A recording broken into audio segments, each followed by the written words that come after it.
Share বাজারের সবশেষ খবর জানতে মতিঝিল থেকে যুক্ত হচ্ছেন রিপোর্টার মহির মারুফ। সরাসরি যাচ্ছি তার কাছে।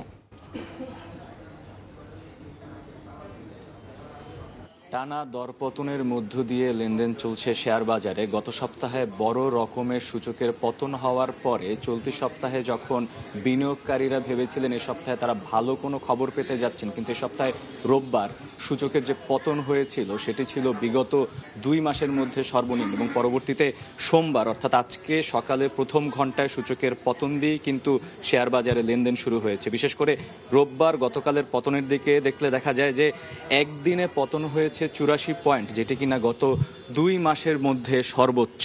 এবং এই পতনের কারণ হিসাবে বলা হচ্ছে বা আমরা যদি এই সিনারিওটা বিশ্লেষণ করি তাহলে দেখতে পাই যে শুধুমাত্র ইসলামী ব্যাংকের শেয়ারের দামই কমেছিল গতকাল 10%, এবং সেটির কারণে আসলে শুধুমাত্র ইসলামী ব্যাংকের কারণে সূচকের পতন হয়েছে 44 পয়েন্ট।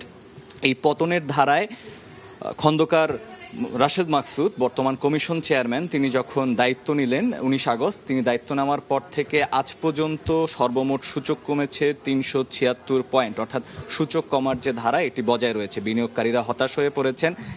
গত বৃহস্পতিবার থেকে বিনিয়োগকারীরা বিএসইসি সামনে তারা বিক্ষোভ করছেন, তালা ঝুলিয়ে দিয়েছেন, বিএসইসির সামনে অবস্থান কর্মসূচি গ্রহণ করছেন, কিন্তু তারপরে অবস্থার কোনো উন্নতি হচ্ছে না। পতনের কারণ হিসাবে বিশ্লেষকরা যেটি বলছেন সেটি হচ্ছে সংস্কারের যে চেষ্টাটি করা হচ্ছে, সেই সংস্কারের চেষ্টায় মূলত যে সকল কোম্পানিকে জরিমানা করা হয়েছে, সম্প্রতি বেক্সিমকোকে প্রায় 428 কোটি টাকা জরিমানা করা হয়েছে, এতে করে আসলে কোম্পানির যতটা না ক্ষতি হচ্ছে তার থেকে বড় বিপদে পড়ছেন বিনিয়োগকারীরা। আবার অন্যদিকে বেশ কিছু কোম্পানির মালিকানা বদল করার নিষেধাজ্ঞা জারি করা হয়েছে। বসুন্ধরা, ওরিয়ন থেকে শুরু করে বেশ কয়েকটি বড় বড় কোম্পানির মালিকানা বদল করতে নিষেধ করা হয়েছে। এনবিআরের গোয়েন্দা সেল তাদের উপরে নজরদারি চালাচ্ছে, এবং এতে করে ওই কোম্পানিগুলোতে আসলে বিনিয়োগ কমে গিয়েছে।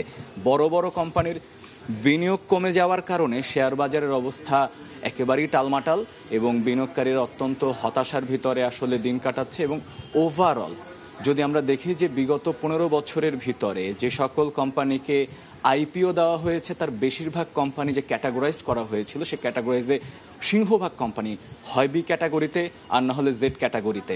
অর্থাৎ বিগত সময়ের যে জঞ্জাল সেটি এখন এসে যে সংস্কার করা, সেই সংস্কার করতে এসে শেয়ার বাজারের অবস্থা আরও টালমাটাল হয়েছে এবং বিনিয়োগকারীদের হতাশা আরও বেড়েছে।